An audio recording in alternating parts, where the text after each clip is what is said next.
highly anticipated film The Boys in the Boat, directed by George Clooney, hits theaters on Christmas Day. Based on local author Daniel Brown's best-selling book, it's the story of the University of Washington rowing team that defied the odds and Hitler to win the gold medal at the 1936 Berlin Olympics.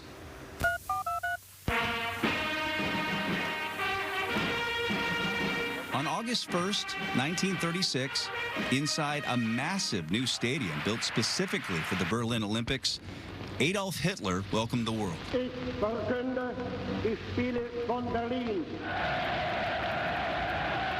Hitler intended the Berlin Games to be a showcase of Aryan athletic superiority and Nazi domination.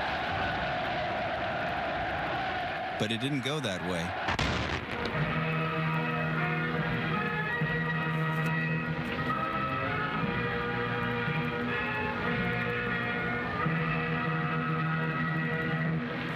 I'm very glad to have won the 100 meters in the Olympic Games here in Berlin. American Jesse Owens would dominate the track and field events and become the game's biggest star.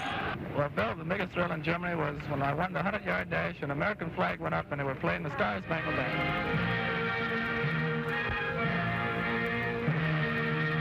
And the University of Washington's 8-man crew representing the United States in Berlin would also foil Hitler's vision. It's just so ironic that this hardscrabble bunch of guys would, go on to represent the United States in the Olympics and in many ways defy Hitler and the Nazis. And you have a Jewish coxswain. And it's just a great story of teamwork, because rowing really is like the ultimate team sport. You're not going to be the best unless you are all totally in sync. How do you think this story personifies that idea? Personally, I don't think there's any sport that requires so much teamwork as rowing. But, that aspect of the story, the needing one another, the depending on one another, overcoming the ego, that is at the heart of the story, but it's also, for me, a kind of metaphor for what that generation of Americans did. They all found themselves in the same boat. We rode out of need. Come on, boys! In order to survive and then to do audacious things. So for me, it's that sort of metaphorical level, generational level on which the story is probably most which I feel it most deeply, I think.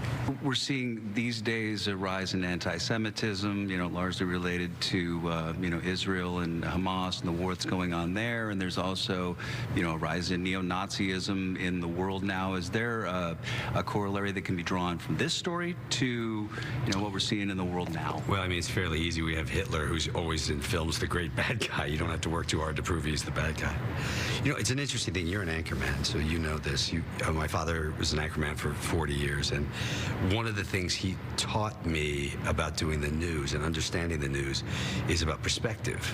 When we were kids, when I was a kid in Cincinnati, Ohio, where my dad was an anchor, and all these skinheads showed up to neo-Nazis showed up to protest in downtown Cincinnati at Fountain Square.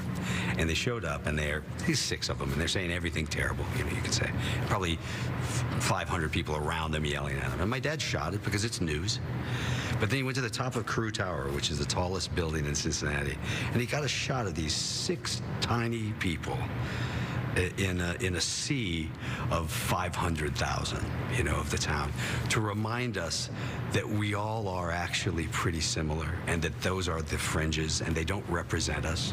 And I'm afraid nowadays, and you've probably seen this in your life, because of 24-hour news sometimes because of the internet, it feels as if all of us are at each other, when the truth is most of us want the same things, and most of us want to get along.